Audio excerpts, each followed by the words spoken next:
নমস্কার, কেমন আছেন সবাই? আশা করি সকলে খুব ভালো আছেন ও সুস্থ আছেন। আমার নতুন একটা ভিডিওতে আপনাদের সকলকে অনেক ওয়েলকাম। তো আজকে আমি নোটে শাকের একটা রেসিপি আপনাদের সাথে শেয়ার করছি। তো এই শাকটাকে আমরা পুনকার শাক বলি। তো এই পুনকার শাকেরই একটা নিরামিষ রেসিপি আপনাদের সাথে আজকে শেয়ার করব।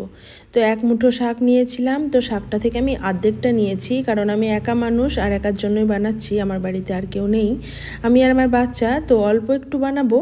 তো অর্ধেকটা নিলাম। এবার এই শাকটাকে ভালো করে বেছে নিতে হবে। শাকের সাথে অনেক সময় অনেক রকম আগাছা থাকে বা ঘাস থাকে, তো সেইগুলো একটু ভালো করে দেখে নিচ্ছি। যদিও এই শাকটার মধ্যে কোনো রকম কিছু নেই, পরিষ্কারই আছে। আর এই শাকটা কিন্তু একদমই নরম আর একদমই কচি। তো শাকটা ভালো করে বেছে নেব, তারপর লম্বা লম্বা টুকরো করে একটু কেটে নেব।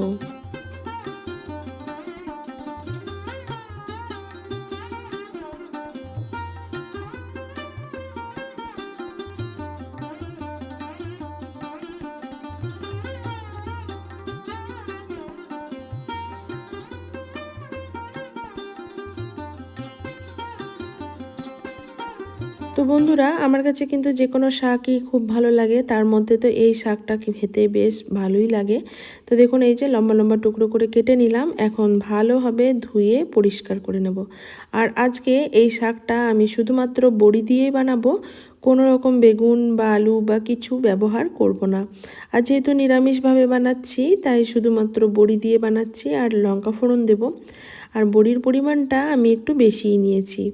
এখন একটা কড়াইয়ের মধ্যে দিয়ে দিলাম পরিমাণ মতো সর্ষের তেল, দিয়ে বড়িগুলো একটু ভেজে নিচ্ছি। আর এই বড়িগুলো কিন্তু মটর ডালের বড়ি, বাড়িতেই বানানো। মটর ভিজিয়ে তারপর বেটে এই বড়িটা বানানো হয়েছে। আর এই বড়িটা বন্ধুরা এতটা মুচমুচে হয়, তো অবশ্যই একবার মটর ডালের বড়ি দিয়ে এইভাবে এই শাকটা বানিয়ে খেয়ে দেখবেন, দুর্দান্ত লাগে। তো বড়িটা আমি স্টিমটা মিডিয়াম রেখে ভালোভাবে ভেজে নিচ্ছি।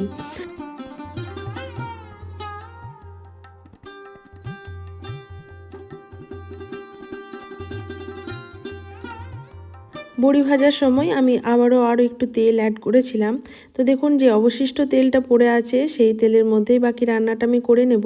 তো এখানে আমি ফোড়ন হিসাবে ব্যবহার করেছিলাম একটা শুকনো লঙ্কা আর দুটো কাঁচা লঙ্কা। ফোড়ন থেকে সুন্দর একটা গন্ধ বেরিয়ে আসলে এখানে আমি শাকটা অ্যাড করে দিলাম, দিয়ে একটু উল্টে পাল্টে ভেজে নিচ্ছি। এখন দেখে পরিমাণে অনেকটা মনে হলেও শাক কিন্তু একদমই কমে আসবে। তো দেখুন, এইভাবে উল্টে পাল্টে একটু নাড়িয়ে নিলাম। এরপর এর মধ্যে আমি দিয়ে দেব হলুদ আর লবণ। তো 1 চিমটে হলুদ ব্যবহার করেছি, আমার শাশুড়ি মা শাকের মধ্যে হলুদ ব্যবহার করতেন। আর দিয়েছি লবণ পরিমাণ মতো। তো লবণের পরিমাণটা একদমই অল্প দিতে হবে, কারণ শাকটা যখন মজে আসবে তখন পরিমাণটা অনেক কমে যাবে। একটা ঢাকা চাপা দিয়ে কিছুক্ষণ রেখে দিয়েছিলাম। দেখুন, অনেকটা জল শাক থেকে বেরিয়ে এসেছে। এবার ঢাকাটা খুলে ভালোভাবে একটু নাড়িয়ে চাড়িয়ে মিশিয়ে নিচ্ছি। আর শাকে যেহেতু হালকা একটু কষা ভাব থাকে, তাই এখানে আমি সামান্য চিনি ব্যবহার করলাম।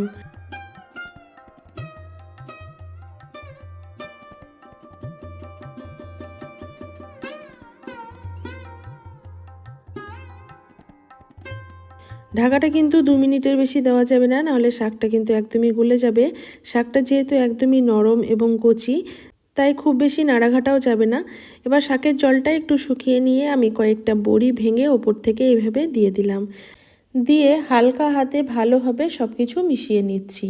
গ্যাসের স্টিমটা আমি একটু হাই রেখেছি, যাতে শাকের জলটা খুব ভালোভাবে শুকিয়ে যায় আর শাকের মধ্যে একটা ঝুরঝুরে ভাব আসে। তো আমার শাক রান্না প্রায় হয়ে এসেছে, আর 1 থেকে 2 মিনিট মতো এভাবে মিশিয়ে নেব, তারপর গ্যাসের স্টিমটা বন্ধ করে দেব।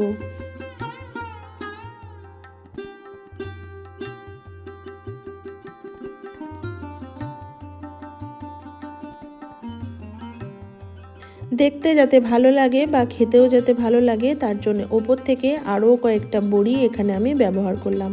এখন শাক রান্না আমার কমপ্লিট হয়ে গেছে, চলুন আপনাদের পরিবেশন করে দেখাই। বন্ধুরা, আজকে আমার এই সহজ সরল ছোট্ট রেসিপিটি আপনাদের যদি একটুও ভালো লেগে থাকে, তাহলে অবশ্যই একটা লাইক করবেন আর কমেন্ট করে জানাতে ভুলবেন না আপনাদের কেমন লাগলো। আর যদি কোনো নতুন বন্ধু এসে থাকেন, তাহলে অবশ্যই চ্যানেলটিকে সাবস্ক্রাইব করে বেল বাটনটা অল করে দেবেন, যাতে যখনই আমি কোনো ভিডিও আপলোড করব আপনাদের কাছে নোটিফিকেশন খুব সহজেই পৌঁছে যায়। বাঙালির প্রথম পাতে এরকম যদি একটা শাক থাকে, তাহলে তো আর কথাই নেই। তো বন্ধুরা, আজকের মতো ভিডিওটি এখানেই শেষ করছি। কেমন লাগলো জানাতে ভুলবেন না। সবাই ভালো থাকবেন, সুস্থ থাকবেন। আবার দেখা হবে নেক্সট কোনো ব্লগ বা ভিডিওর সাথে। আজকের মতো এই পর্যন্তই, টাটা।